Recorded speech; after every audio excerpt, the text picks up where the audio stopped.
Hello, welcome to GoFly Online. I'm Damien and beside me we have my partner Anne-Maree, who's also marketing manager of GoFly Online. And today we're going to be looking at doing a trip to the Whitsundays. We're going to be landing at Shoot Harbour runway, which is a private airstrip. It's also an air park, so pretty exciting trip. We're going to be looking at the approach into Shute Harbour and some things to look out for, and also the departure as well, and just things to do around Airlie Beach and Shute Harbour. And we're about to give our inbound call to Shute Harbour. Now, Shute Harbour is an ALA, so it's a non-registered CTAP, privately owned. It's actually an air park as well, so there's some beautiful homes situated at there. I've actually never been to Shute Harbour before, so this is the first time for myself as well. Today it's blowing a southeasterly. We've got the weather report here on my plan, and we can see that we're going to be approaching runway 14. Now, the actual runway is situated in between sort of two mountains, so we can't sort of do a normal circuit. The way to join 14 is you can go coastal and sort of join a very tight crosswind from Shute Harbour, and I don't really like doing that in a high-performance aircraft, particularly on a windy day like today. Or you can come slightly to the west and come in via Airlie Beach for a right base on 14, and that's what we're going to be doing today. It's just a safer option and just gives you a bit more time to prepare for that landing. For approaching runway 32 from the north, simply fly around the headland, then commence a turn into Shute Harbour, flying between the two ridges at the end of Shute Harbour for a 45-degree final onto runway 32. For more information on the aerodrome and procedures, go to www.whitsundaysairport.com.au. The other thing with Shute Harbour is it is hard to see as you're approaching because of the mountain range here. The best way to look for it is to identify Shute Harbour, follow Shute Harbour along, and it's at the end of sort of the Shute Harbour area where the runway is, but we can't actually see it from here. Now we're going to start our descent. Remember, we do have some high terrain here, so we want to make sure we descend not too early. It's important to remember that Hamilton Island airspace is very close to Shute Harbour Aerodrome. Check your URSA and NOTAMs for when the airspace is active. There is a 2,500 foot control step that steps down to 1,500 foot directly over Shute Harbour Aerodrome.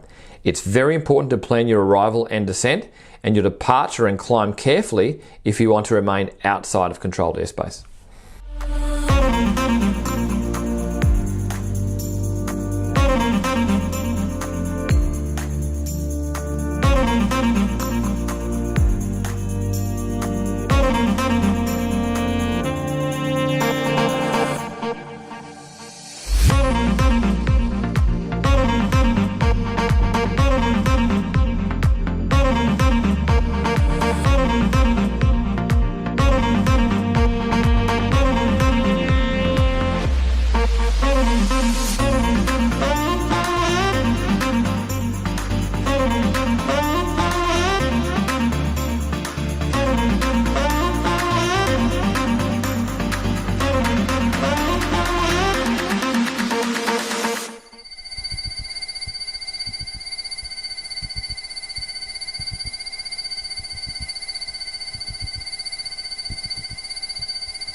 Coming in a little bit faster today because I have been reported as quite gusty.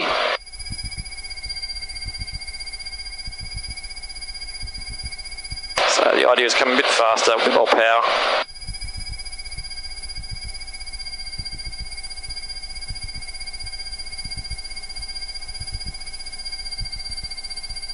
We're going to move just to the left of centre line because there's quite a few trees there.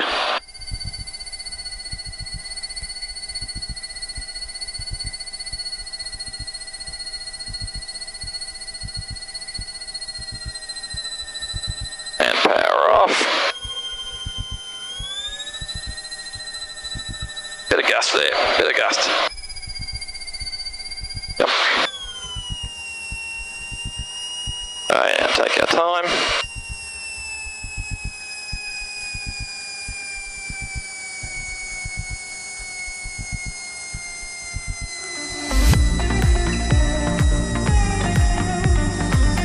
Here at Shute Harbour, they're very friendly. You've got to obviously call ahead to get authorisation to land, but they'll actually guide you in where to park.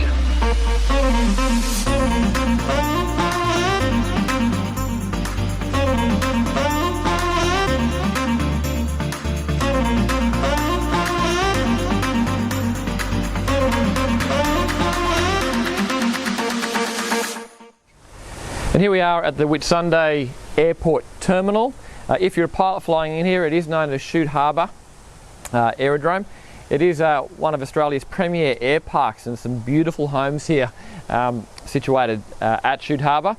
You can also rent a house overnight if you want to stay here. Very important when you stop here, please try and and support local businesses by using the cafe here. It's a fantastic cafe where you can get a great bite to eat and a beautiful coffee. Other than that, it's a quick 5 to 7 minute taxi ride from here to Airlie Beach or Shute Harbour.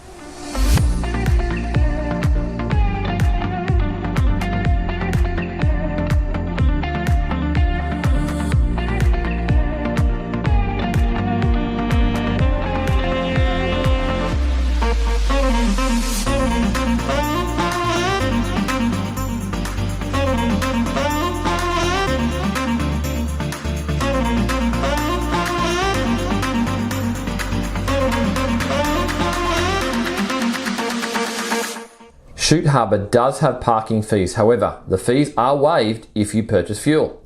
As for fuel, both Avgas and Jet A1 are available 7 days per week and they accept major credit cards. Currently, you need to have 100 hours command before you can land at the aerodrome, and you need to also advise the airport owners of your aircraft type and rego and time of arrival. Okay, we just done our pre-flight and engine run-ups, and we've enjoyed a nice 2-day stay at Airlie Beach. And we're about to depart Shute Harbour Aerodrome for Caloundra. It's going to be my radio call. All stations, Shute Harbour, Cirrus, Sierra, Romeo, Lima is taxiing runway 14, Shute Harbour.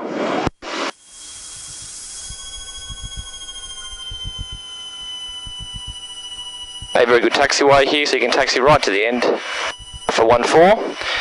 Only about 25 knots. Because of the mountains either side, we do get can get quite windy here when the wind funnels through. It's probably more like 30 knots down the runway today. When taking off on runway 14, we have a mountain at the end of it, so we have to do a left-hand turn pretty much straight away. And we're going to do a little bit of a coastal flight, just to have a look at Long Island as we depart. We're going to check final approach. It's quite hard to see the edge of the mountain, so we have a good look before we get to the holding point, just to make sure there is no aircraft on final. And I'll give my call a little bit earlier and just listen out. Shute Harbour traffic, Cirrus Sierra Romeo Lima is entering runway 14, departing for Caloundra, Shute Harbour. I'm just listening out, making sure there's no aircraft. Can't see any, we're clear. Powering up.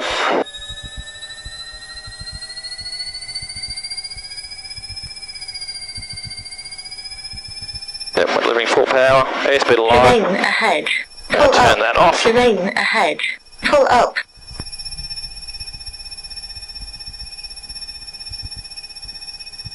Holding it there, holding it there.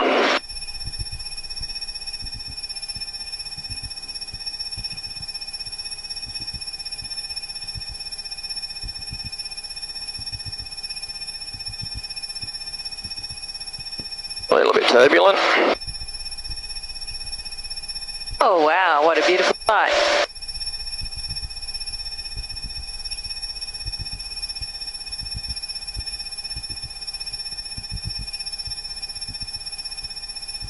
Okay, flaps up.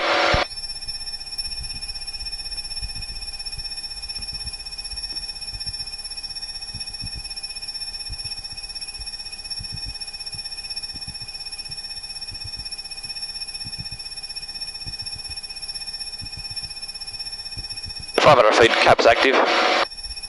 And we'll level it aloft, a bit of low level. Flying around, a bit of a scenic. Absolutely beautiful scenery here. Whitsundays.